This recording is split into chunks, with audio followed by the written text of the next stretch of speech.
Muito boa tarde, está começando Semana Legislativa. A partir de agora você acompanha as notícias que marcaram a semana na Câmara e na nossa cidade. Vamos aos destaques desta edição. O projeto de lei cria a Semana de Conscientização sobre a Depressão em Crianças e Adolescentes. Educação. A Prefeitura anuncia a municipalização de 17 escolas estaduais. Ainda sobre educação, o Enem está chegando e os estudantes precisam se preparar para a prova. Transparência. Câmara realiza audiência pública sobre a Lei Orçamentária Anual e recebe sugestões da população sobre o futuro da cidade. E o site do CCZ apresenta os pets que estão à procura de um lar e incentiva a adoção na cidade. Confira também os resumos das sessões de Câmara de terça e quinta-feira. Seja muito bem-vindo, Semana Legislativa está no ar.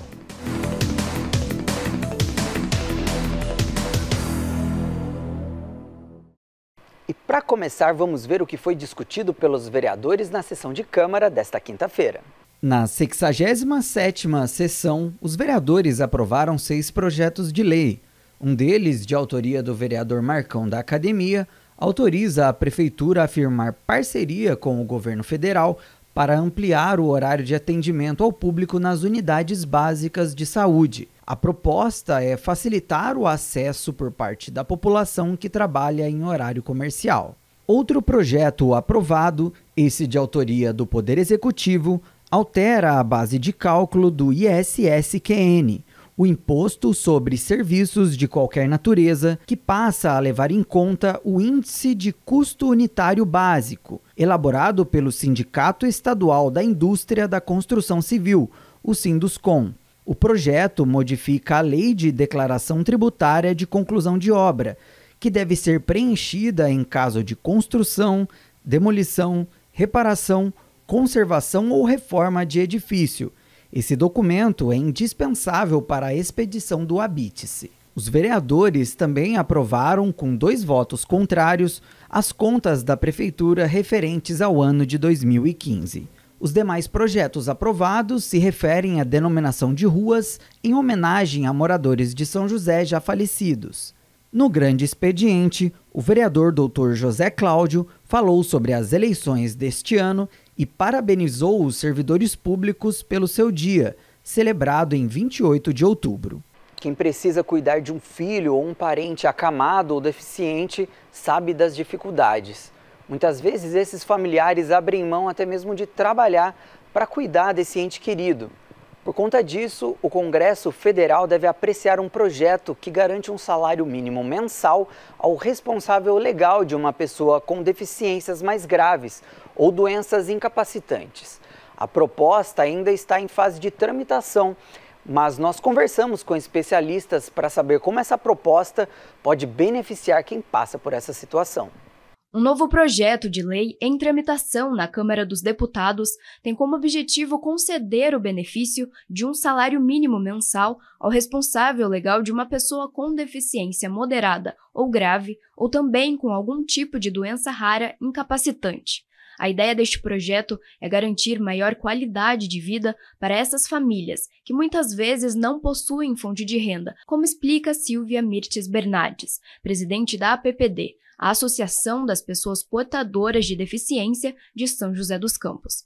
Então, essa questão de não ter a fonte de renda, eu conheço várias famílias, né, que dependem de ONGs para poder ter o seu sustento numa cesta básica, muitas vezes numa cesta básica que falta, que não tem o alimento básico, precisa também muitas das vezes ter que ficar pedindo medicações.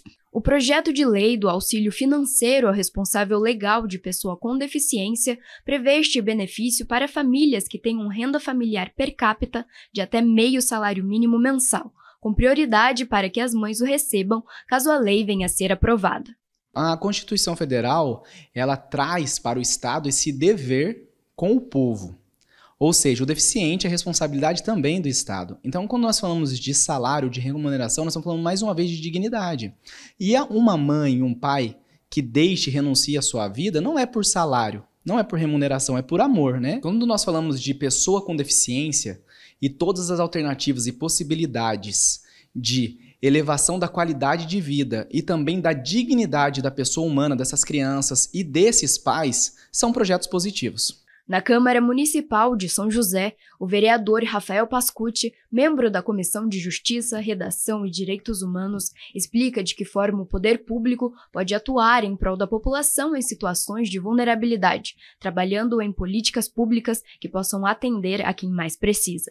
A gente tem, uma rede de acolhimento hoje, a gente sempre se preocupa muito com o lado da saúde, mas o cidadão que tem algum tipo de deficiência, seja ela de locomoção, seja cognitiva ou qualquer outro tipo, a gente precisa de políticas públicas e de acesso a elas para ter a vida na sua plenitude, sendo nos locais de lazer, nos pontos de esporte e na vida em sociedade.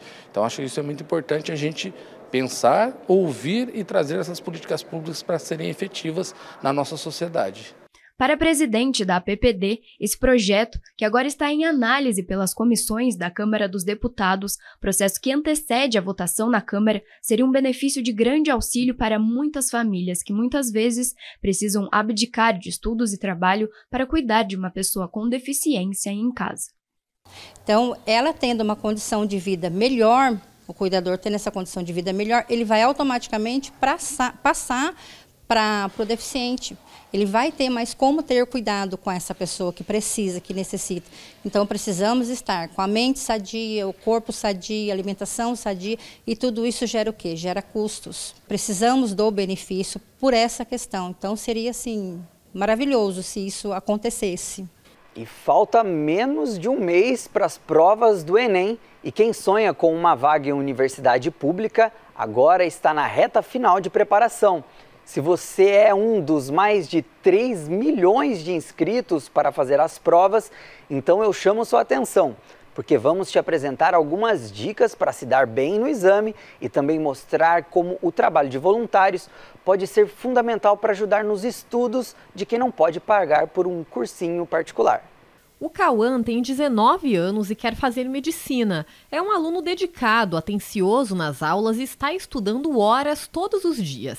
Ele faz parte dos mais de 10 mil alunos inscritos no Enem 2022 em São José dos Campos. E a rotina é intensa desde o início do ano. A gente sempre tem que, no começo do ano, já começar a pesquisar e ir atrás e sempre fazendo, voltando, estudando o que você já sabe, voltando para a base que você tem. Para se preparar para as provas, o Renan faz um cursinho no CASD, de segunda a sexta. Uma oportunidade tanto, já que as aulas são gratuitas. O CASD é voltado para jovens em situação de vulnerabilidade econômica.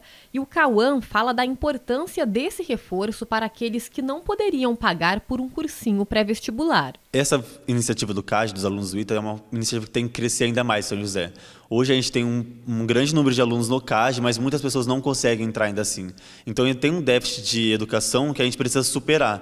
E aqui, quando você fala assim, no final de novembro, a gente sempre faz um aulão para as últimas provas. Então, esses alunos que não têm esse acesso conseguem vir, você consegue ver o aprendizado que eles têm, o valor que eles dão a isso. O Vinícius é professor na instituição e sabe o quanto as aulas são importantes para a aprovação dos alunos. E a preparação é mesmo fundamental. Ele conta que no CASD, alunos têm acesso a materiais didáticos com conteúdos voltados para os principais vestibulares do país, incluindo o Enem. Todo o trabalho aqui é voluntário, nós temos funcionários que são pagos, mas assim, os professores, nós da diretoria, nós somos voluntários. É um curso administrado, assim, o pessoal da diretoria todos são alunos do ITA, então tudo que a gente oferece para os alunos também é de graça. Todas as aulas, todos os materiais, falando um pouquinho assim, sobre o CASD mais no geral. Nós temos o CASD Veste e o CASDinho. No caso do CASD Veste, que prepara para pré-vestibular, né? A gente tem uma parceria com o Poliedro, então a gente tem os mesmos materiais que eles usam, o Octa, a gente tem acesso a eles gratuitamente também e distribui para os nossos alunos. E este ano as provas do Enem vão ser realizadas nos dias 13 e 20 de novembro, sendo 2 domingos consecutivos. No primeiro dia de prova, os alunos serão avaliados nas disciplinas de Ciências Humanas e suas tecnologias, linguagens, códigos e suas tecnologias, além da redação. No segundo dia de prova é a vez da matemática, códigos e suas tecnologias e ciências da natureza e suas tecnologias. Cada disciplina possui 45 questões. Uma dica para se dar bem é manter uma rotina de estudos com revisões e simulados. Vale a pena praticar a redação e pegue como exemplos aquelas consideradas nota 1000 em edições anteriores. Se manter atualizado também é muito importante. E agora, nessa reta final, revise, principalmente aqueles assuntos que te trazem maior dificuldade. Esse último momento é bem importante, né, para revisão e tal, para pegar todos os conceitos que você aprendeu ao longo do ano e deixar fresco ali na memória, treinar as suas piores fraquezas. O Enem, assim, vestibulares em geral, não são uma corrida de 100 metros, eles são uma maratona que você vai construindo ali durante o ano todinho. Os vereadores Renato Santiago e Juliana Fraga, que são professores e fazem parte da Comissão de Educação da Câmara, também reforçam que a prova do Enem precisa de atenção e cuidado por parte dos alunos. E para garantir que a oportunidade de acesso e preparação para a prova chegue para todos, eles defendem que o Poder Legislativo pode firmar parcerias e propor projetos para estimular a veiculação de conteúdo educativo, além de aulas online nos veículos públicos de comunicação, incluindo a TV Câmara. A Câmara já fez esse trabalho de abrir, né, a TV Câmara para o pessoal do ITA, né, do CASD, que faz essas aulas e é disponibilizado para todos que queiram acessar. Eu acho que pode até ampliar isso, por que não? Né? Para outras faculdades, outras universidades que queiram fazer, prestar também esse trabalho, né, para os jovens, dar um tempo da sua hora para ministrar uma aula online. Nós estamos sempre atentos, né? Aprovamos recentemente a Educação 5.0, que é um projeto gigantesco na nossa cidade, que inclui atividades extracurriculares, onde nós priorizamos a educação integral, e isso favorece com que o aluno ele tenha um maior interesse, né, e consequentemente, né, tenha mais atenção e disposição para estar na escola e estudar. E, logicamente, isso lá no futuro vai trazer bons resultados. Então, é isso que São José dos Campos tem feito para incentivar e para que esses alunos tenham bons resultados no Enem.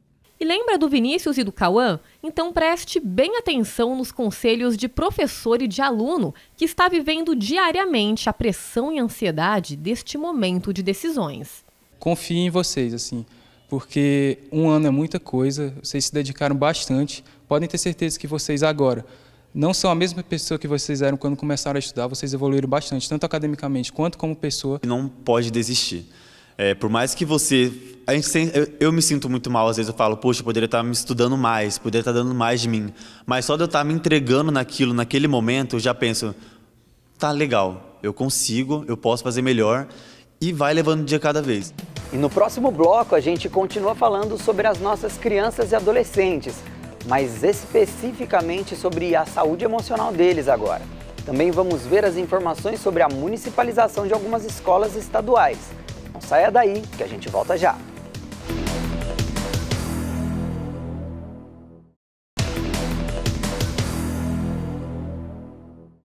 O Semana Legislativa está de volta e vamos ver agora o que aconteceu na sessão de terça-feira.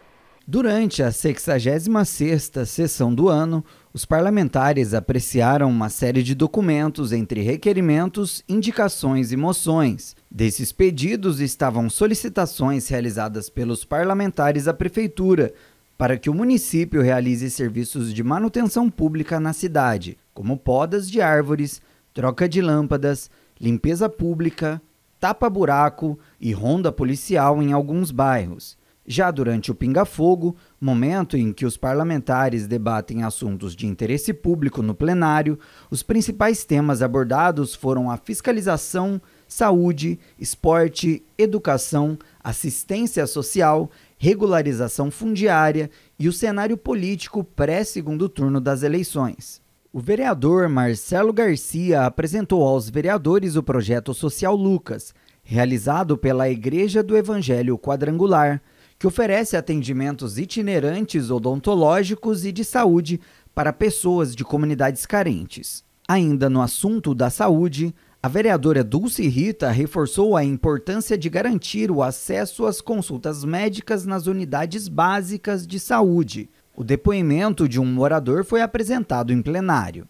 O vereador Lino Bispo abordou o anúncio sobre a municipalização de algumas escolas de ensino fundamental em São José dos Campos e defendeu que este era um pedido da população. A municipalização também foi abordada na fala da vereadora Juliana Fraga. A parlamentar levantou dúvida de professores da rede estadual sobre os impactos deste processo na carreira dos profissionais da rede de ensino do estado. A questão de bairros irregulares foi retratada pelo vereador Robertinho da Padaria, presidente da Câmara. Ele discutiu o processo de regularização dos bairros Canindu 1 e 2, região norte de São José.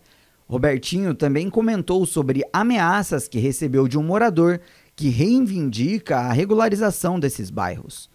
Rogério, da Acasem, abordou a importância da solidariedade e do voluntariado que foram representados em uma festa realizada pela Acasem. O vereador aproveitou a ocasião para destacar o papel de todos os voluntários e incentivar a população a lutar por uma causa social. Sobre o esporte, o vereador Petiti destacou a importância do Campeonato Paulista de Hóquei Indoor e São José dos Campos foi campeão em 4 categorias. Ainda no tema do esporte, o vereador Marcão comentou sobre a importância de apoiar os atletas da cidade de diversas modalidades e parabenizou o desempenho de São José em campeonatos.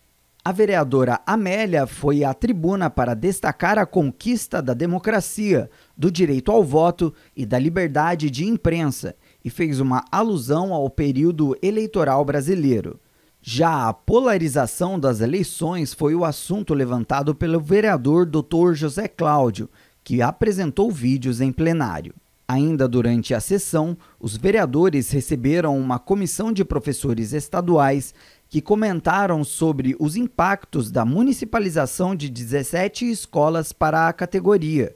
Entre as principais preocupações estão a insegurança na recolocação dos professores, perda de gratificações e benefícios e desempregos de profissionais contratados, a municipalização das vagas dos anos iniciais do ensino fundamental segue o Plano Municipal de Educação. Um projeto aprovado na Câmara prevê criar em São José dos Campos uma semana voltada para conscientizar a população sobre a depressão em crianças e adolescentes. A proposta, apresentada pelo vereador Marcão da Academia, tem como principal objetivo alertar os pais sobre os sinais da doença, além de orientar sobre como buscar ajuda. Os detalhes você vê agora na reportagem. A depressão é considerada por muitos especialistas como o mal do século XXI e pode afetar também as crianças. Segundo dados da Organização Mundial da Saúde, o número de casos de depressão em crianças entre 6 e 12 anos aumentou de 4,5% para 8% em uma década. E é importante os pais ficarem atentos a alguns sinais que as crianças apresentam e que podem indicar um quadro de depressão. As crianças, geralmente, elas costumam apresentar, os sintomas, que é um sinal de alerta muito físico, Então, assim, as crianças, elas apresentam dores de cabeça, fadiga, dores abdominais, tontura. Elas podem apresentar uma falta, de interesse na vida, em se socializar, na escola ela perde a vontade de ir. Então esses são alguns sinais que os pais precisam estar atentos, não só os pais, assim como a escola, e os outros adultos que se relacionam com as crianças para estar buscando um suporte. Além das crianças, os jovens e adolescentes também entram nesta conta da depressão infantil. Para a psicóloga, a fase de transição e expansão dos núcleos de convivência podem trazer uma sensação de não pertencimento a esse adolescente, fazendo com que ele desenvolva um quadro de depressão. Muitas vezes eles se isolam, eles buscam ficar mais retraídos, eles não buscam interagir com os colegas, eles podem apresentar algum grau de agressividade, algum momento de raiva, isso é possível também. Movida pelo aumento nos casos de depressão nos últimos anos, principalmente após a pandemia, a Câmara aprovou um projeto de lei de autoria do vereador Marcão da Academia, que inclui no calendário oficial do município a Semana de Conscientização sobre Depressão Infantil e na Adolescência. A data será celebrada na segunda semana de maio de cada ano. O objetivo do projeto, segundo o parlamentar, é fortalecer o debate sobre a doença na sociedade. A ideia do projeto é fortalecer, trazer todas as entidades, as igrejas, né, as escolas, a educação, o meio social do jovem, para a gente debater o que de melhor para fazer para combater a depressão da juventude. Segundo o texto da matéria, a semana de conscientização vai levar, por meio de ações, workshops e palestras, informações sobre a depressão e orientação sobre o diagnóstico e tratamento adequado. A ideia da semana é nós fazer um trabalho de conscientização, juntando todas as entidades, né, todas as classes sociais que envolvem o trabalho da educação, da jovem, da adolescente, a gente achar meios. Então, no meio da semana, você fazer várias ações, né, workshops, palestras, envolvimentos com os profissionais da área, para a gente poder achar um meio de combater e ajudar nossos jovens. E é sempre importante ressaltar o papel dos pais no apoio à criança e jovem que esteja passando por alguma dificuldade. Caso perceba alguma alteração de humor nesse jovem, o adulto deve estar com ouvidos abertos para entender o que pode ser feito para ajudar. Os pais eles podem ter um movimento com os filhos de atenção, né, de acolhimento, de se colocar disponível para a escuta, né, buscar entender o que está acontecendo, né, ter falas dessa forma. O que está acontecendo com você hoje? Como é que você está? Eu estou aqui, eu posso te ouvir, como é que você está se sentindo? Sempre numa posição e numa relação empática com os filhos. Após a visita do secretário de Educação do Estado, que veio discutir um acordo para a municipalização de algumas escolas de ensino fundamental na cidade, a Prefeitura de São José anunciou que deve assumir a gestão de 17 escolas estaduais. A notícia foi apresentada durante uma coletiva de imprensa que contou com a presença de autoridades e vereadores da Câmara. Em coletiva de imprensa realizada no Paço Municipal, a Secretaria de Educação e Cidadania de São José dos Campos divulgou o plano de municipalização de algumas escolas estaduais na cidade. Ao todo, serão 17 unidades que atendem os anos iniciais do ensino fundamental, do 1º ao 5º ano. A reunião contou com a presença do prefeito Anderson Farias, do secretário de Educação, Johnny Santos, e da dirigente regional de ensino de São José, Maria Beatriz Salles. Representando a Câmara, estiveram presentes os vereadores Juliana Fraga, Juvenil Silvério, Lino Bispo, Marcelo Garcia, Marcão da Academia, Renato Santiago, Rogério da Acasem, Roberto do Eleven, Tomás Henrique e Zé Luiz. Segundo o prefeito, a municipalização dessas escolas é uma das diretrizes presentes no Plano Municipal de Educação. É importante a gente conseguir com que a parte pedagógica de materiais, de estrutura para essas escolas sejam iguais, que a gente trate aqueles alunos de anos iniciais iguais, né? Não importa se está na escola municipal ou na escola estadual, ele vai receber o mesmo tratamento, vai receber o mesmo material, ele vai receber a merenda que vai ser igual. Tem vários quesitos que a gente consegue realmente melhorar. O estado é muito grande, cuida de 645 municípios. A municipalização é importante para deixar com que a gestão dessas escolas fique mais próxima, fique no município, onde ele consegue ser muito mais ágil e rápido em fazer algumas intervenções. A municipalização das escolas estaduais teve início em 2001, sendo a última delas feita em 2012 com a Escola Posidônio Salles, no Jardim Americano. Com essas outras 17 unidades, São José vai passar para 25 escolas municipalizadas. Nesse novo processo, cerca de 8.000 alunos devem ser transferidos para o município. O secretário de Educação explica que um projeto de lei deve ser encaminhado ainda este mês para que este debate seja levado à Câmara. A intenção é que a mudança ocorra no início do próximo ano letivo, em fevereiro de 2023, e continue sendo implantada de forma gradativa até 2025. Que a gente tenha uma certa urgência, porque nós precisamos finalizar o processo ainda esse ano, porque a educação tem a sua janela de oportunidade. Se não for no início do ano letivo, não pode ser durante o ano letivo, né? Então a gente tem esse cronograma que é específico da nossa realidade. Agora a gente está bastante otimista, considerando que é uma obrigação legal do município, que existe o Plano Municipal de Educação, que aponta para essa direção, então a gente acredita que teremos aí um bom resultado para a cidade. Para os vereadores que estiveram na coletiva, a municipalização é um processo natural e que será benéfico para os alunos que estudam nessas unidades. Da própria parte constitucional, o município precisa sim avançar na municipalização e atingir aquele tempo de estudo que pertence, que é competência do município. Primeiro de tudo, uma competência legal. Depois é lógico, né? O cidadão, ele mora no município. Então, uma escola administrada pelo município, o seu grupo docente, as refeições, o próprio prédio, sempre é bem-vindo. Então, eu acredito que é um processo que vai levar um certo tempo, mas ao final isso é muito benéfico para a população joseense. Eu acho que é uma atitude importante do município com o governo do estado e eu tenho certeza que nós na Câmara vamos referendar essa parceria porque é bom lá na ponta para as crianças, para os pais que tanto anseiam por isso. A coletiva contou também com a participação de alguns professores que questionaram sobre a situação dos profissionais após o processo de municipalização. Maria Beatriz Salles explica que os profissionais efetivos e estáveis não serão afetados e que eles poderão optar por permanecer nas escolas municipalizadas ou mudar para unidades estaduais mais próximas. Os docentes que têm estabilidade, que são concursados efetivos, eles podem, e também o categoria F, que é um estável, ele pode decidir, optar em permanecer nessa escola, apesar do atendimento ser municipal, através de um convênio. Então, ele permanece lecionando. Ou ele pode fazer a escolha de ser transferido para uma escola mais próxima da rede estadual.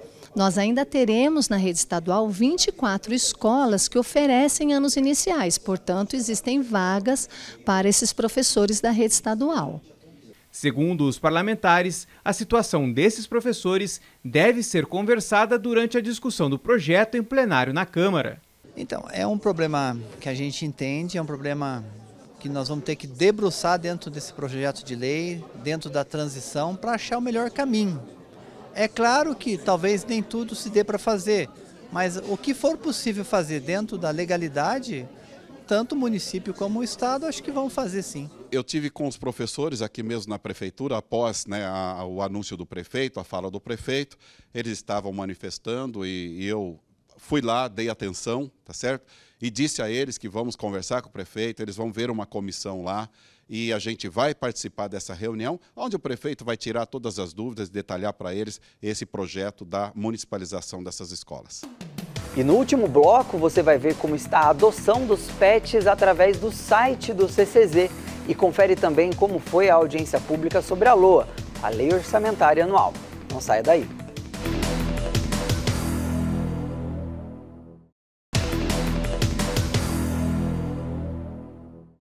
Voltamos com Semana Legislativa, a Lei Orçamentária Anual, a LOA, que nada mais é do que o orçamento da cidade para o ano que vem, foi tema de uma audiência pública realizada aqui na Câmara. O objetivo foi abrir espaço para a população dar sugestões de investimentos e obras que deveriam ser encaradas como prioridade. Todos os pedidos serão analisados pelos vereadores. A Câmara realizou nesta segunda-feira uma audiência pública sobre a LOA, a Lei Orçamentária Anual, que vai definir quais serão os gastos e investimentos da Prefeitura no ano de 2023. O encontro foi conduzido pela Comissão de Economia e Finanças, através dos vereadores Marcão da Academia e Júnior da Farmácia. A audiência também contou com a participação da Prefeitura, que explicou o orçamento municipal e da população.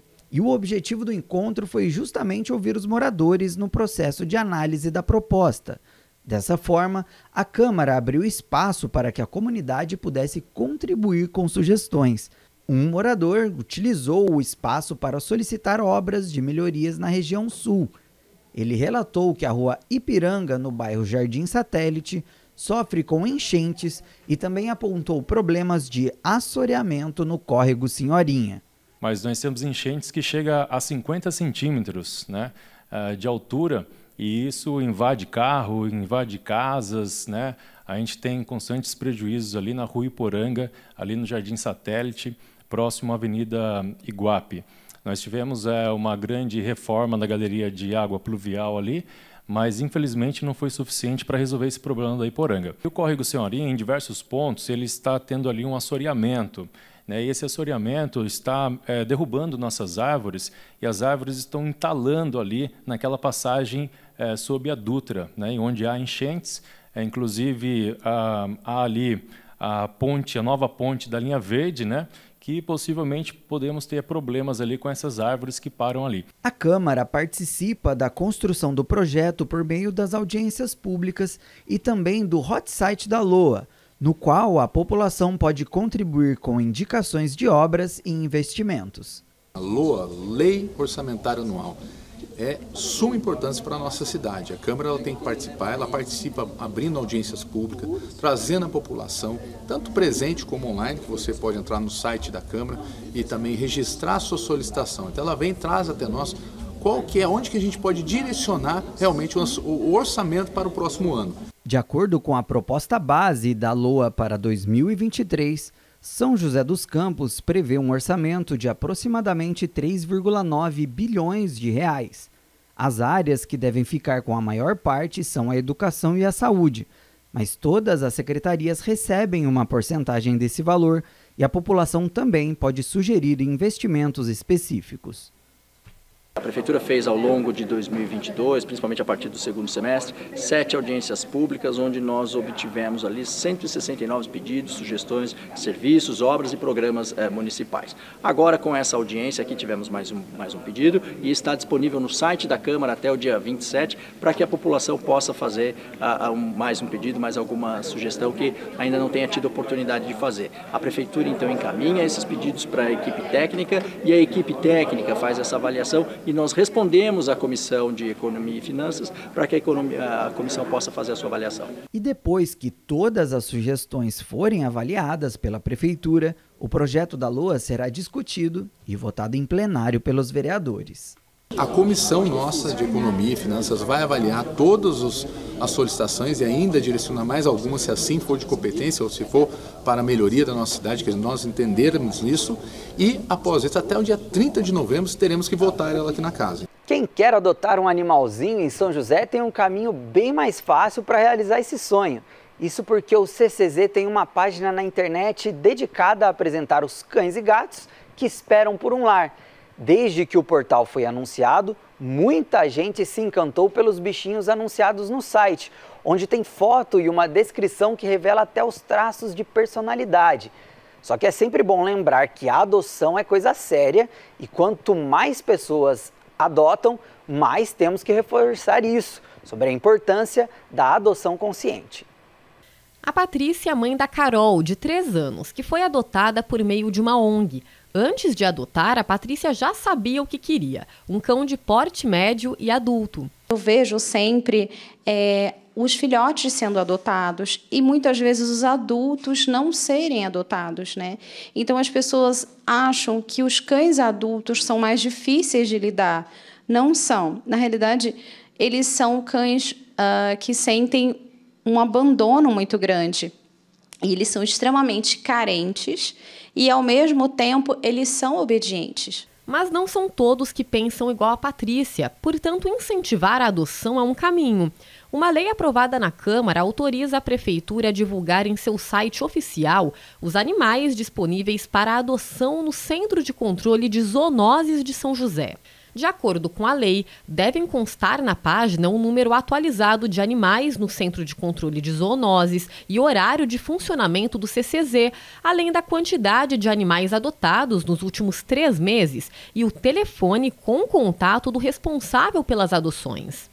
Para o autor do projeto de lei, o vereador Zé Luiz, a ideia de divulgar em um site informações e fotos dos animais para adoção surgiu após conversas com munícipes. O parlamentar defende o poder da internet, que facilita a divulgação do serviço e abrange mais pessoas, além de contribuir para uma adoção responsável. Essa foi uma ideia que surgiu a partir desse movimento de cobrança das pessoas que também querem políticas públicas para os animais. A população ela procura a informação correta, né?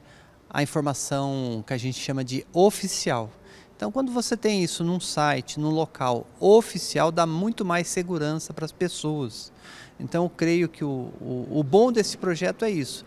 Em tempos que nós estamos lidando com fake news, notícias falsas, quanto mais segurança você der para o cidadão, para o munícipe, é importante. Outro vereador que atua na causa animal, Fernando Petiti, elogia a iniciativa. Modificação, né, no site do CCZ, né, mostrando as características dos animais. Isso a gente acha muito importante, porque às vezes a pessoa não precisa ir lá, ele já vê uma característica de um animal que ele pensa em adotar, né, faz com que ele vá. E também pessoas que nem pensaram em passar pelo CCZ para fazer adoção, estavam pensando em outros caminhos, através dessa informação, né, mais detalhada, ele acaba procurando o CCZ, indo ao CCZ também.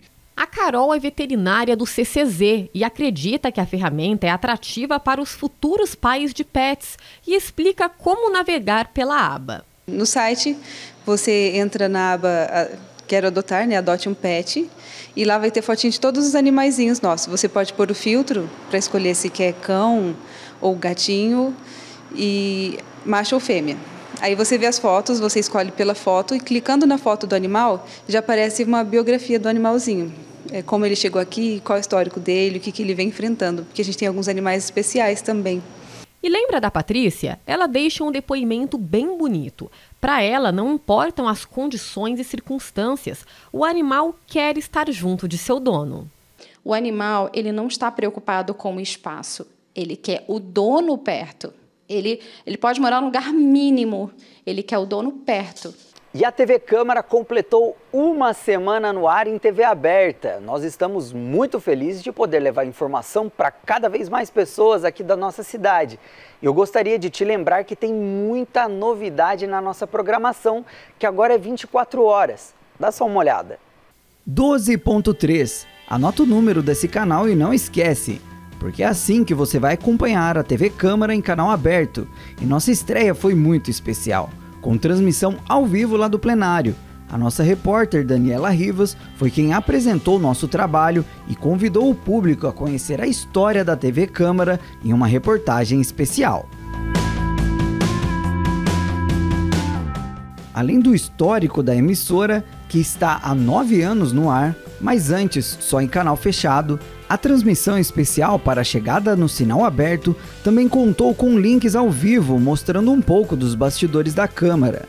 Vieira Júnior, apresentador do Hora do Esporte, revelou para toda a população como é o estúdio e também a equipe que trabalha por trás das câmeras. Já o Lucas Guerra, apresentador do Boletim, contou um pouco do dia a dia na redação e mostrou como funciona a edição dos nossos materiais. O último link ficou a cargo do repórter Aleph Gonçalves, que comanda os programas Estação Mercado, ao lado da Adriane Alves, e o Entrevistas. Ele mostrou nossa central técnica, o controle mestre, onde são realizados os cortes e a operação dos programas, e também é armazenado todo o conteúdo da nossa programação. A chegada da TV aberta foi mencionada pelos vereadores durante a sessão plenária. Os parlamentares reforçaram o papel da emissora de aproximar a população do trabalho realizado pela Câmara, sempre com transparência e muita credibilidade. E para se informar sobre a nossa programação, é só acessar o site da Câmara e conhecer quais são os nossos programas. A grade completa também está disponível na página com todos os horários de todas as atrações. E olha, tem estreia todo dia, viu? Além do conteúdo jornalístico diário, pautado nas ações do Legislativo, a TV Câmara também conta com programas de conteúdo educativo, com temas que abrangem cultura, emprego, saúde e, é claro, a nossa cidade. Então é isso, agora é só sintonizar no canal 12.3 e acompanhar a TV Câmara de São José dos Campos 24 horas no ar. Se você ainda não viu a TV Câmara em sinal aberto, é só sintonizar a TV no canal 12.3 e tem uma programação de qualidade te esperando. E o Semana Legislativa de hoje fica por aqui. Continue ligado na programação da TV Câmara. Um bom final de semana. Tchau!